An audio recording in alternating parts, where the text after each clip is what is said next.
So I just recently installed an Android Auto touchscreen in a friend's car. This is a Audi A3 2008, and I was really surprised that I haven't found anything on YouTube, and overall I had to make the first experiment with this one. But the car is already 14 years old, and that's why I decided to make a small video, a short video, give you guys, if it's needed, a heads up how you should wire things when you want to install an aftermarket radio like this.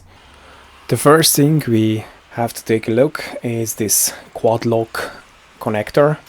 The quad lock connector is in every car in it, and I am not that familiar with Audis, but I'm sure that the quad lock is what you will find also in your car.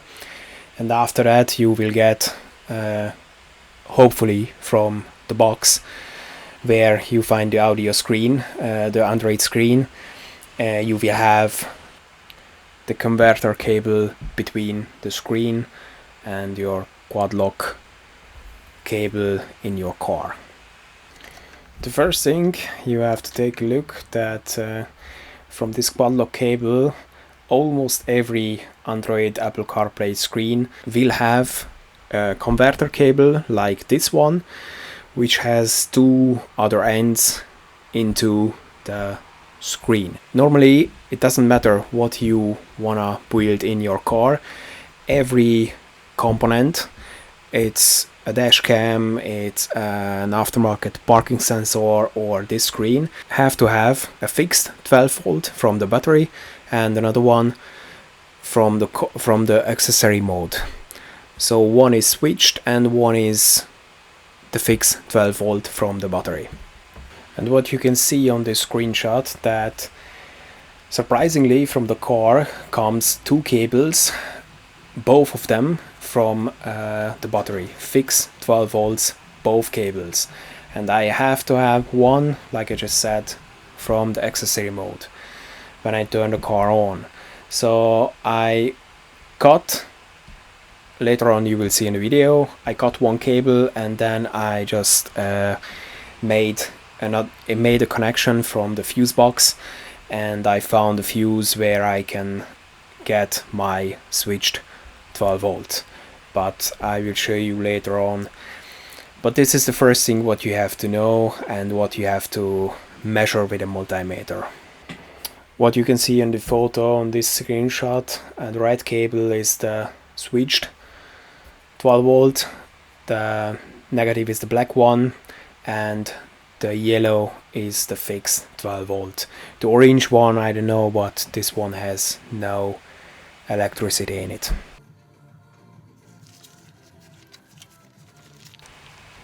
This one is the data cable for the screen and for the audio. You cannot do anything with those cables, with that wire harness.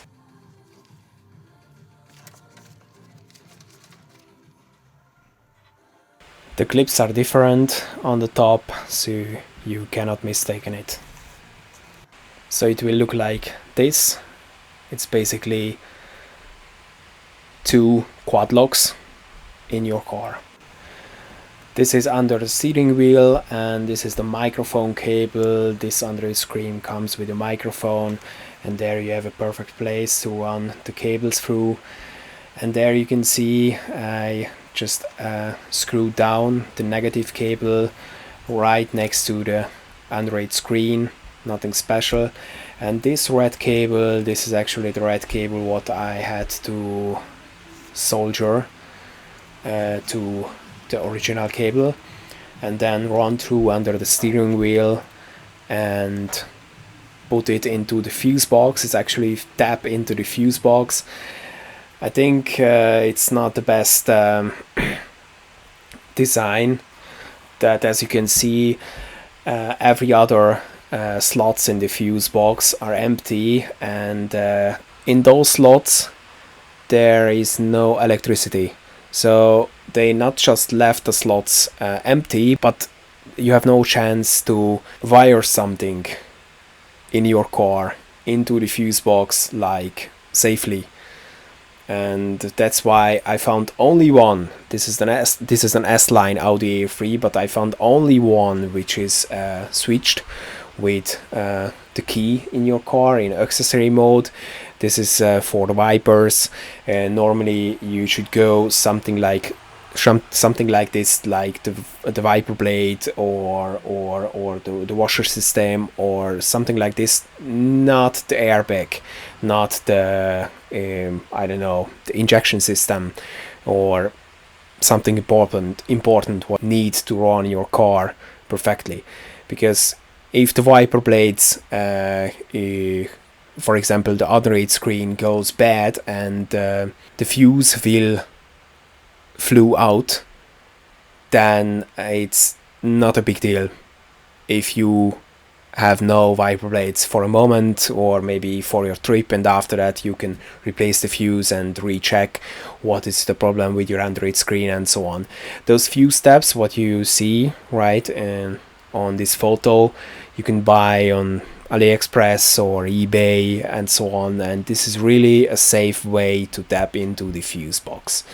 So this was it, and I hope this was helpful for you.